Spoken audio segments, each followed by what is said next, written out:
ప్రస్తుతం లైవ్‌లో ఒక సంఘటన చోటు చేసుకుంది. తనూజ, భరణి బాండింగ్ చూస్తే వీళ్ళిద్దరిది చూడముచ్చటగా ఉండడమే కాకుండా, ఒక కూతురు తనూజ ఎవరైతే భరణి ఉన్నారో, తనకి సపోర్ట్ చేసే విధానం హౌస్‌లో ఉన్న కంటెస్టెంట్స్‌తో పాటు బయట ఉన్న ఆడియన్స్‌కి కూడా మెప్పించక తప్పదు. ఇక అసలు విషయానికొచ్చేస్తే, నిజానికి చెప్పాలి అంటే గనక ఈ వారం భరణికి చాలా అన్యాయం జరిగిందనే చెప్పుకోవాలి.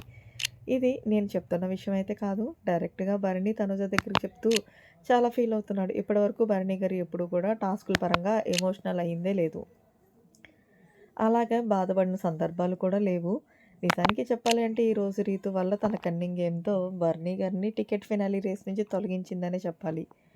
ఇక ఇదే విషయం మీద తనూజతో మాట్లాడుతూ నేను గేమ్ ఆడలేదు అంటారు తనూజ. గేమ్ ఆడిన తర్వాతేమో ఇలా చేశారు. కానీ ఈరోజు రీతు ఏదైతే చేసిందో అది చాలా పెద్ద తప్పు అంటూ, నేను నిజానికి చెప్పాలి అంటే గనక రీతుని ఎప్పుడు నన్ను టార్గెట్ చేసినా నేను తన చిన్న పిల్ల అని హార్ట్‌ఫుల్‌గానే తీసుకుంటాను. కానీ ఏదైతే పెయింటింగ్ టాస్క్ జరిగిందో ఆ టాస్క్‌లో కూడా అసలు తను నా దగ్గరికొచ్చి ఎందుకు అటాక్ చేసిందనేది నాకు అర్థం కాలేదు. సరే ఒకవేళ గేమ్ పరంగా అటాక్ చేసింది అంటే మరి అప్పుడు పవన్ కళ్యాణ్ కూడా అటాక్ చేయాలి కదా! వీళ్ళిద్దరి ముందే మాట్లాడుకొని నన్ను ఇది చేయడానికి, నన్ను టాస్క్ నుంచి రేస్ నుంచి తొలగించడానికే ప్లాన్ చేశారేమో అనిపిస్తుంది. కానీ ఏదేమైనా సరే నాకెప్పుడు కూడా బాధ అనిపించలేదు. ఫస్ట్ టైం మాత్రమే చాలా ఫీల్ అవుతున్నానంటూ భరణి కన్నీళ్లు పెట్టుకుంటుంటే ఈలోగా తనుజ మంచి బూస్టప్ ఇచ్చే మాటలు చెప్తుంది.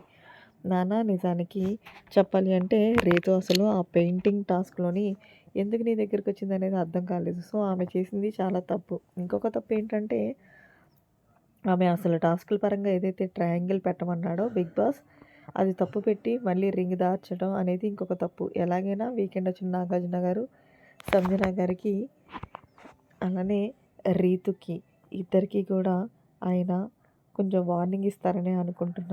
నువ్వేం బాధపడకు నాన్న. నువ్వు గేమ్ అయితే 100కి 100% ఎఫెక్ట్స్ పెట్టయితే ఆడావు.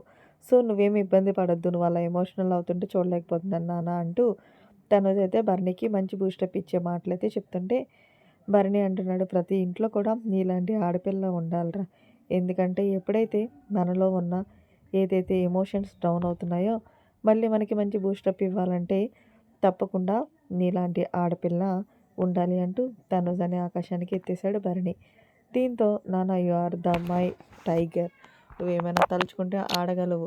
ఈ వారం ఏం ఆడవు నాన్న టాస్క్‌లు సూపర్బ్ హ్యాట్స్ ఆఫ్ అంటూ తనుజైతే గనక మంచిగా బన్నీకి బూస్టప్ ఇచ్చే మాటలు మాట్లాడింది. ఫైనల్‌గా తనూజ బన్నీకి సపోర్ట్ చేసే విధానం, అలాగే చెప్పిన మాటలు మీకెలా అనిపించాయనేది కామెంట్ సెక్షన్‌లో తెలియచేయండి. మరిన్ని లేటెస్ట్ అప్డేట్స్ కోసం మన ఛానల్‌ని సబ్స్క్రైబ్ చేసుకోండి. Thanks for watching. By by. Have a nice day.